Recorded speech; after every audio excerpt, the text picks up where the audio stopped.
Hello everyone, আসসালামু আলাইকুম। সবাই কেমন আছেন? জানি না কে কোথায় থেকে ভিডিওটা দেখতেছেন।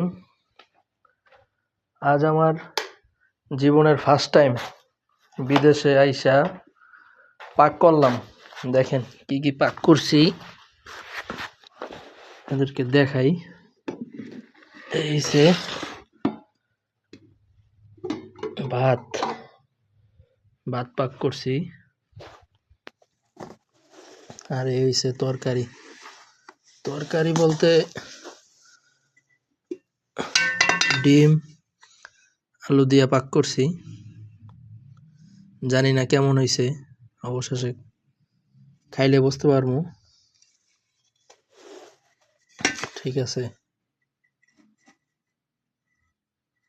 জীবনটা বড়ই অদ্ভুত। জীবনে অনেক কিছুই দেখতে হবে, অনেক কিছুই দেখার বাকি আছে।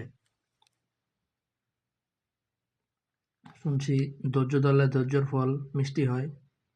দেখি অনেক দূরত্বে আসছি, কষ্ট করি, দেখি আল্লাহ পাক কি রাখছে কপালে।